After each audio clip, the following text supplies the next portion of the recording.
ನಿನ್ನೆ ದಿವಸ ಏನೆಲ್ಲ ಆಗಿದೆ ಅನ್ನುವಂಥದ್ದನ್ನ ಜನತೆ ಮಾಧ್ಯಮಗಳ ಮುಖಾಂತರ ನೋಡಿದ್ದಾರೆ. ಬಟ್ ಈ ವಿಚಾರ ತಮಗೆ ಹೇಗೆ ಸಿಕ್ತು, ಅಂದ್ರೆ ತಮಗೆ ಹೇಗೆ ಗೊತ್ತಾಯ್ತು? ಮಹಿಳೆ ಏನಾದ್ರೂ ತಮ್ಮನ್ನ ಸಂಪರ್ಕ ಮಾಡಿದ್ರ? ಯಾವಾಗಿಂದ ಈ ಘಟನೆ ನಡೀತಾ ಇತ್ತು ಅನ್ನುವಂಥ ಮಾಹಿತಿಯನ್ನು ನೋಡೋದಾದ್ರೆ ಆಕ್ಚುಲಿ ಫ್ರೈಡೇ ದಿನ ಒಂದೊಬ್ರು ಫ್ರೆಂಡ್ ನಾನು ಕಾಲ್ ಮಾಡ್ತಾರೆ. ಈ ಮಹಿಳೆ ಯಾರಿದ್ದಾರೆ ಅವಳೊಂದು ಪ್ಲೇ ಸ್ಕೂಲ್ ಇದೆ, ಅಲ್ಲಿ ಆಯಾ ಆಗಿ ಕೆಲಸ ಮಾಡ್ತಾ ಇದ್ದಾರೆ. ಆಲ್ಮೋಸ್ಟ್ 4-5 ವರ್ಷ ಕೆಲಸ ಮಾಡಿದ್ದಾರೆ ಅವಳ ಜೊತೆ. ಬಟ್ ಅಲ್ಲಿ ಅವಳದು ಸಂಬಳ ಕಡಿಮೆ ಇತ್ತು, ಹಾಗಾಗಿ ಮಹಿಳೆಗೆ ಮನೆಯಲ್ಲಿ ಓಲ್ಡ್ ಪೇರೆಂಟ್ಸ್ ಇದ್ದಾರೆ, 2 ಜನ ಮಕ್ಕಳಿದ್ದಾರೆ, ಸಿಂಗಲ್ ಮದರ್ ಆಗಿದ್ದಾರೆ, ಗಂಡ ಇಲ್ಲ ಅವರಿಗೆ. ಹಾಗಿರುವಾಗ ಅವ್ರಿಗೆ ಕಷ್ಟ ಆಗ್ತಾ ಇತ್ತು. ಯಾಕೆಂದ್ರೆ ಈ ಏಜ್ ಆದ ಪೇರೆಂಟ್ಸಿಗೆ ಅವ್ರಿಗೆ ಔಷಧಿ ತರ್ಲಿಕ್ಕೆಲ್ಲ ದುಡ್ಡು ಸಾಕಾಗ್ತಾ ಇರ್ಲಿಲ್ಲ, ಸಣ್ಣ ಸಂಬಳ ಇತ್ತು ಅವರಿಗೆ. ಹಾಗಾಗಿ ಇವ್ರಿಗೆ ಎಲ್ಲಾದ್ರೂ ಒಂದು ESI ಮತ್ತೆ PF ಸಿಕ್ಕುವಂತ ಜಾಗ ಇದ್ದಲ್ಲಿ ಕೆಲಸ ಮಾಡಿದ್ರೆ ಅಟ್ಲೀಸ್ಟ್ ಪೇರೆಂಟ್ಸ್ ಇದು ಒಂದು ಔಷಧಿಗೆ ಬರುವಂತ ದುಡ್ಡೇನಿದೆ ಅದು ಒಂದು ರಿಯಾಯಿತಿ ಆಗ್ತದೆ ಅಂತ ಹೇಳುವ ನಿಟ್ಟಲ್ಲಿ ಅವರು ಈ ಜಾಗಕ್ಕೆ ಬಂದು ಕೆಲ್ಸಕ್ಕೆ ಸೇರ್ತಾರೆ. ಈಗ ಐ ಥಿಂಕ್ ಆಲ್ಮೋಸ್ಟ್ 4 ವರ್ಷದಿಂದ ಅಲ್ಲಿ ಕೆಲಸ ಮಾಡ್ತಾ ಇದ್ದಾರೆ ಆಲ್ರೆಡಿ. APMC 3-4 ವರ್ಷ ವರೆಗೆ ಮಾಡ್ತಾ ಇದ್ದಾರೆ.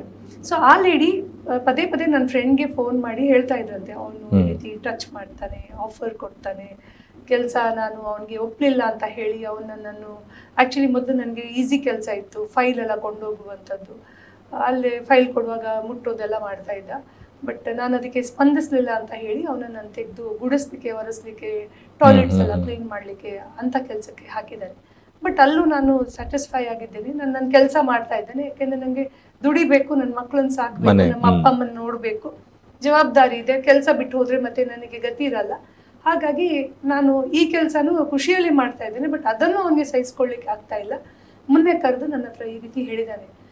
ಶನಿವಾರ ದಿನ ರಜೆ ಇತ್ತು, ಆದಿತ್ಯವಾರ ರಜೆ ಇತ್ತು, ಸೋಮವಾರ ದಿನ ಬರುವಾಗ ನೀನು ಹಸಿರು ಕಲರ್ ಸೀರೆ ಉಟ್ಕೊಂಡು ಬರ್ಬೇಕು. ಅದು ಇಟ್ಸ್ ಅ ಗ್ರೀನ್ ಸಿಗ್ನಲ್ ನನಗೆ, ನೀನು ನನ್ನ ಮೇಲೆ ಇಂಟ್ರೆಸ್ಟೆಡ್ ಇದೆಯಾ ಅಂತ ಹೇಳಿ. ಒಂದು ವೇಳೆ ಇಲ್ಲ ಅಂತ ಆದ್ರೆ ನಾನು ನಿನ್ನನ್ನು ಟ್ಯೂಸ್ಡೇ ಕೆಲಸದಿಂದ ತೆಗೆದು ಹಾಕ್ತೀನಿ ಅಂತ ಹೇಳಿದ್ದಾನೆ. ಸೊ ಹಾಗೆ ಥ್ರೆಟನ್ ಮಾಡಿದ್ದಾನೆ.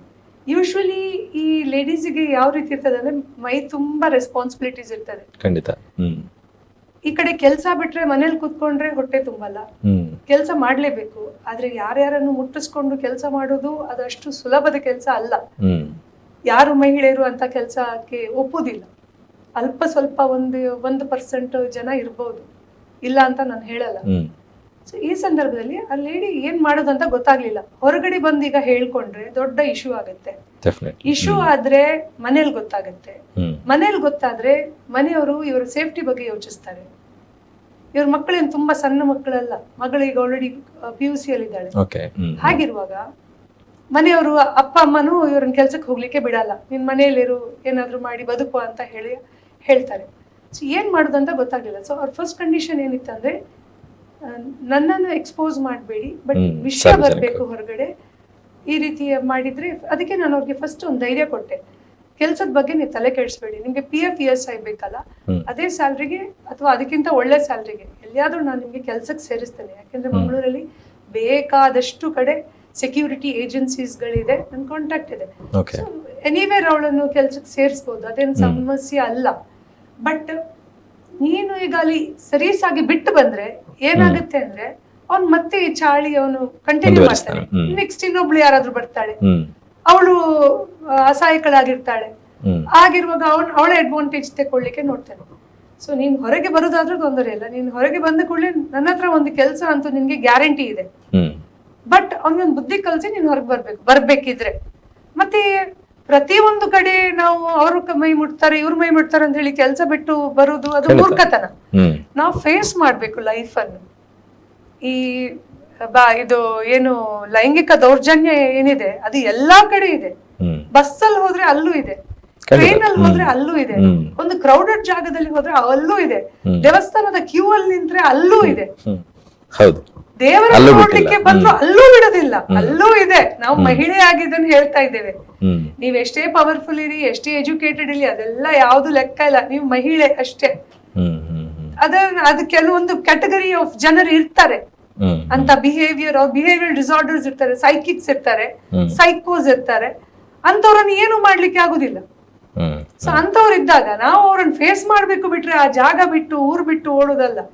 ಸೊ ನಾನು ಅವಳಿಗೆ ಫಸ್ಟ್ ಧೈರ್ಯ ಕೊಟ್ಟೆ, ನಂಬು, ನೀನು ಎಲ್ಲೂ ಎಕ್ಸ್ಪೋಸ್ ಆಗಲ್ಲ, ನೀನ್ ಯಾರಂತಾನೂ ಗೊತ್ತಾಗಲ್ಲ, ಇವನ್ ನಿನ್ ಆಫೀಸ್ ಅಲ್ಲೂ ಗೊತ್ತಾಗಲ್ಲ ನೀನ್ ಯಾರು ಕಂಪ್ಲೇಂಟ್ ಮಾಡಿದ್ದಾರೆ, ಯಾಕಂದ್ರೆ ಅವನಿಗೆ ಗೊತ್ತಿರ್ತದಲ್ಲ ಗ್ರೀನ್ ಸಾರಿ ಯಾರ ಹತ್ರ ಹೇಳಿದಾನೆ ಅಂತ ಅವನಿಗೆ ಗೊತ್ತಿರ್ತದೆ.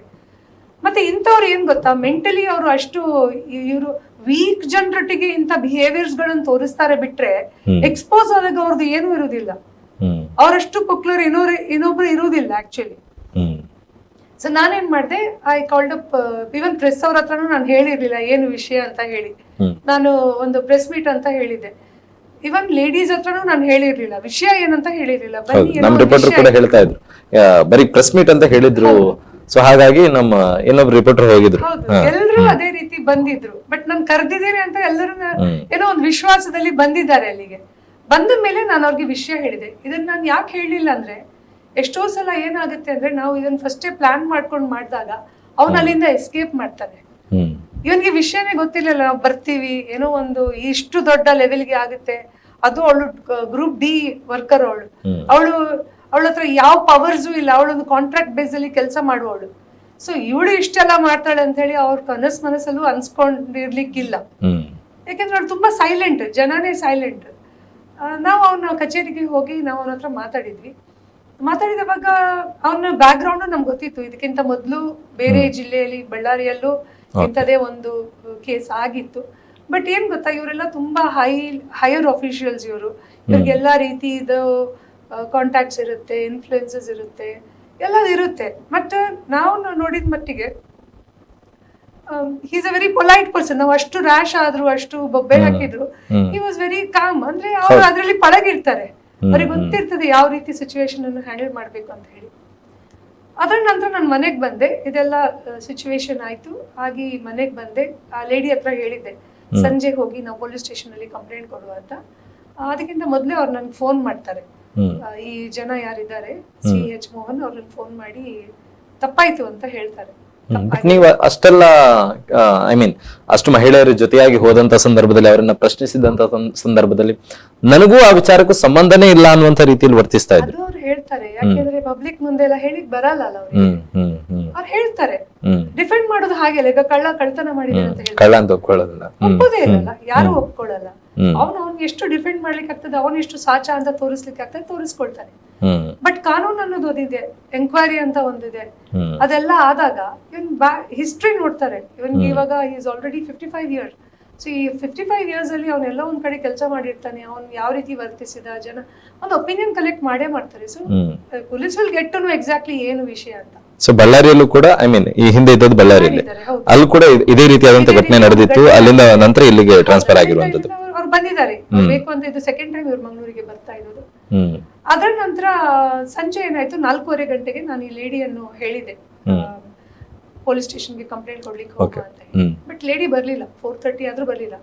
ಲೇಡಿ ಜೊತೆ ನನಗೆ ಡೈರೆಕ್ಟ್ ಕಾಂಟ್ಯಾಕ್ಟ್ ಇರ್ಲಿಲ್ಲ, ಅಥವಾ ಏನು ಫೋನ್ ನಂಬರ್ಸ್ ಇರ್ಲಿಲ್ಲ. ಸೊ ನನ್ನ ಫ್ರೆಂಡ್ ಫೋನ್ ಮಾಡಿ ಕೇಳಿದೆ, ನಾನು ವೇಟ್ ಮಾಡ್ತಾ ಇದ್ದೀನಿ, ಯಾಕೆ ಬರ್ಲಿಲ್ಲ ಅಂತ. ಅವಾಗ ಅವ್ರು ಹೇಳಿದ್ರು, ಇಲ್ಲ ಅವರನ್ನು ಆಫೀಸಲ್ಲಿ ಇಟ್ಕೊಂಡಿದಾರಂತೆ, ರಿಕ್ವೆಸ್ಟ್ ಮಾಡ್ತಾ ಇದ್ದಾರೆ, ಕಂಪ್ಲೇಂಟ್ ಕೊಡ್ಬೇಡಿ ಅಂತ ಹೇಳಿ. APMC ಆಫೀಸಲ್ಲಿ. ಓಕೆ. ಸೊ ನಾನು ಇಮಿಡಿಯೇಟ್ ಆಗಿ APMC ಆಫೀಸಿಗೆ ಹೋದೆ. ಹೋಗುವಾಗ ಲೇಡಿ ಒಂದ್ ಕಡೆ ಇದ್ರು, ಎಲ್ಲರೂ ಅವ್ರನ್ನ ಕನ್ವಿನ್ಸ್ ಮಾಡ್ಲಿಕ್ಕೆ ನೋಡ್ತಾ ಇದ್ರು ಉಳಿದವರು. ಅಂದ್ರೆ ಈ ಜನ ಯಾರಿದ್ದಾರೆ, ಅವ್ರ ಹೆಂಡತಿಗೆ ಹುಷಾರಿಲ್ಲ ಅಂತೆ. ಶೀಸ್ ಮೆಡಿಕಲ್ ಪ್ರಾಬ್ಲಮ್ಸ್ ಇದೆ ಅವರಿಗೆ. 2 ಹೆಣ್ಮಕ್ಳಿದ್ದಾರೆ. ಸೊ ಇದೆಲ್ಲ ಎಫೆಕ್ಟ್ ಆಗ್ತದೆ ಅಂತ ಹೇಳಿ ಅವ್ರು ರಿಕ್ವೆಸ್ಟ್ ಮಾಡ್ತಾ ಇದ್ರು. ಮತ್ತೆ ಇನ್ನು ಅವ್ರ ಸರ್ವಿಸ್ ಮುಗಿತಾ ಬಂತು. ಇನ್ನು ಸರ್ವಿಸ್ ಮುಗ್ದಾಗ ಮತ್ತೆ ಬೇರೆ ತರದ್ದು ಪ್ರಾಬ್ಲಮ್ಸ್ ಗಳೆಲ್ಲ ಅವ್ರಿಗೆ ಬರ್ತದೆ, ಅವ್ರ ಮೇಲೆ ಕಂಪ್ಲೇಂಟ್ಸ್ ಎಲ್ಲ ಆದ್ರೆ ಅಂತ.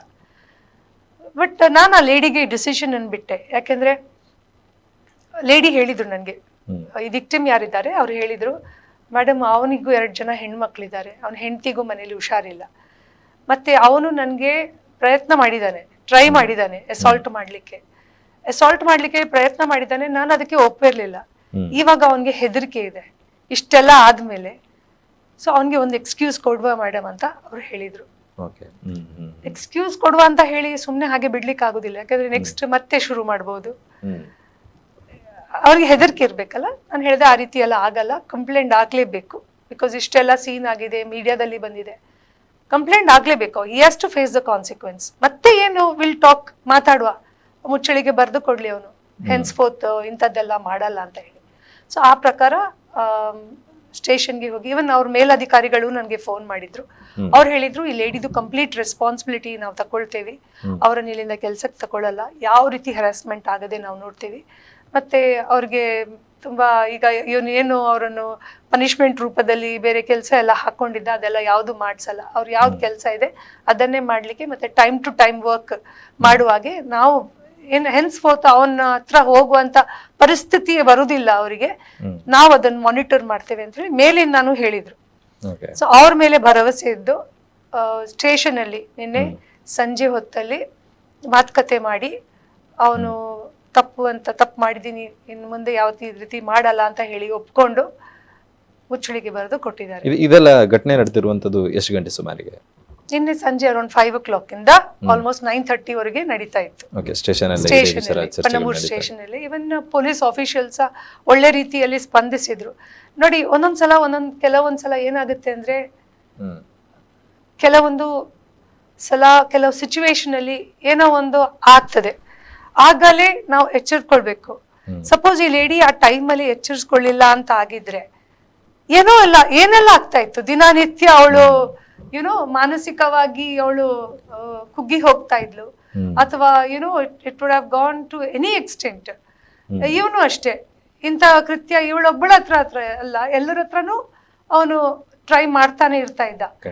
ಸೊ ಇದರಿಂದ ಏನಾಯ್ತು ಅಂದ್ರೆ ಒಂದು ಜಾಗದಲ್ಲಿ ಆ ಲೇಡಿ ಸೇಫ್ ಆದ್ರು, ಇನ್ನೊಂದು ಜಾಗದಲ್ಲಿ ಅವನಿಗೂ ಒಂದು ಬುದ್ಧಿ ಬಂತು. ಜನರಿಗೂ ಎಷ್ಟೋ ಜನ ಅವನಂತವ್ರು ಎಷ್ಟೋ ಜನ ಈ ಸಮಾಜದಲ್ಲಿ ಇದ್ದಾರೆ, ಇಂಥದ್ದಾಗತ್ತೆ, ನಮ್ಮನ್ನ ಎಕ್ಸ್ಪೋಸ್ ಮಾಡ್ತಾರೆ, ನಮ್ಮನ್ನ ಪಬ್ಲಿಕ್ ಅಲ್ಲಿ ತಂದು ನಿಲ್ಲಿಸ್ತಾರೆ ಅಂತ ಹೇಳಿ ಜನರಿಗೂ ಗೊತ್ತಾಯ್ತು ಅಂತ ನಾನು ಅನ್ಕೊಳ್ತೀನಿ. ಅಂತವರಿಗೆ ಯಾರು ಆ ಮನಸ್ಥಿತಿಯಲ್ಲಿ ಇದ್ದಾರೆ, ಲೇಡೀಸ್ ಅನ್ನು ಎಕ್ಸ್ಪ್ಲಾಯ್ಟ್ ಮಾಡುವಂತದ್ದಾಗ್ಲಿ ಅಥವಾ ಅವರಿಗೆ ಫಿಸಿಕಲಿ ಕಿರುಕುಳ ಕೊಡುವಂತದ್ದಾಗ್ಲಿ, ಅಂತವರಿಗೆ ಒಂದು ಪಾಠ ಅಂತ ಅನ್ಕೊಳ್ತೇವೆ.